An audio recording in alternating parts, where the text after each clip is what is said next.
that we could have descendants forever.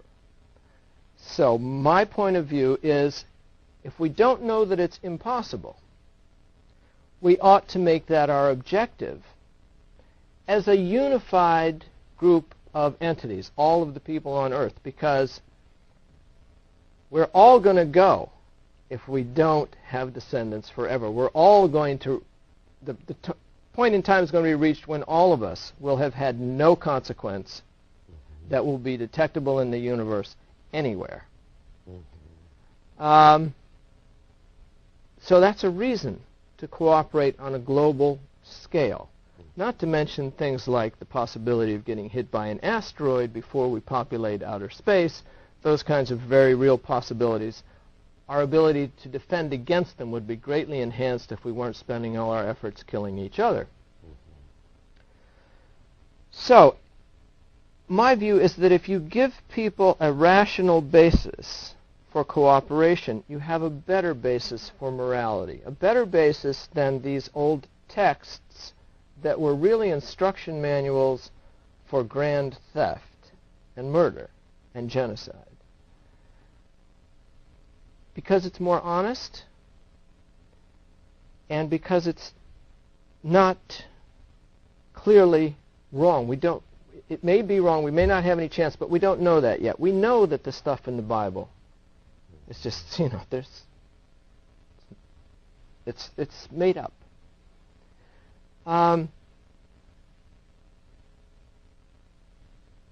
Now, having your good work radiate into the future forever is not quite as nice as the Saul or Paul prospect of going to heaven, where you get reunited with your mother and your brothers and your wife and all the people you love, and you all have a very nice life.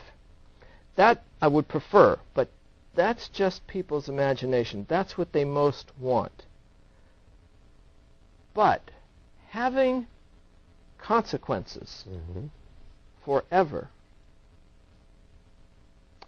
is something that may be possible and is as good as we could possibly hope for.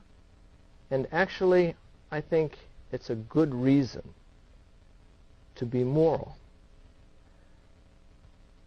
I'm an atheist. I don't believe in any of the God notions that have been put out there, and I haven't concocted one for myself. But as long as we don't know that it is impossible for us to have our good works ramify into the future forever, I want to make that our objective. I think it's a solid reason for behaving towards others as we would want others to behave towards us. Yeah, so. Not just behave toward fellow Christians or fellow Americans the way we would want them to behave toward us, but toward everybody. Well, I think that Martin Buber brought that out in his philosophy of the I, it, and I, thou. I think that I've used that concept all of my days after learning it. I, it, and I, thou, to know that there's a God in you. Sparto, who wrote the book called the Invisible Jesus, he's a professor at Fordham in theology and so forth. He discusses a lot of the things you're saying right now, putting it into a different perspective, in the sense that, as it stands right now, I don't know whether you have any really hope that man, even during our lifetime, will ever achieve that relationship to man that I believe that Christ brought us to believe in, the relationship of man as such. To love thy neighbor as thyself. Whether it was loving the Jew at that particular time, as I said before, I had to abstract that into my life and say, who is my neighbor? So basically, I had to choose anybody I come in contact is my neighbor. Well, I think even the people that you don't come in contact with are your neighbor. Oh, surely. And that's the ultimate morality. And it's the morality that I try to follow. Of course, I don't always, but that would be my desire. However, that's something you generated from your reading and your learning and taking the best of what you knew and putting it together and driving that conclusion. But in ending this program today, Dr. Hartung, I still have hope, but I still have belief that we should not think that that our thinking has come to an end. I think there's a revelation of the creator of this wonderful planet, of this wonderful world. There's a plan for us from years to come, maybe thousands of years, I don't know.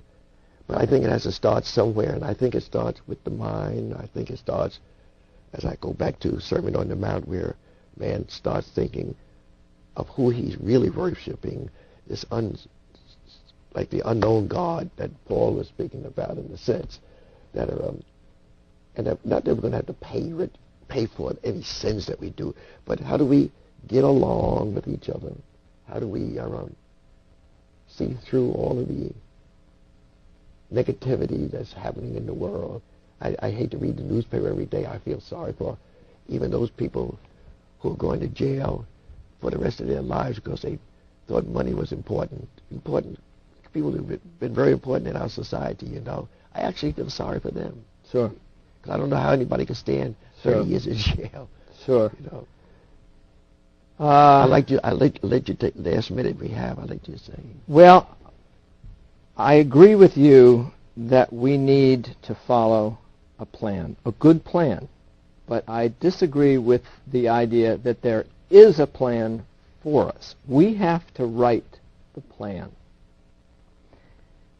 Because only when we have written the plan with a positive objective for the future for everyone on earth, right, will there be an appropriate plan. The plan can't be found in ancient religious texts. Those texts were plans for the success of the followers of whatever religion was involved, exclusively.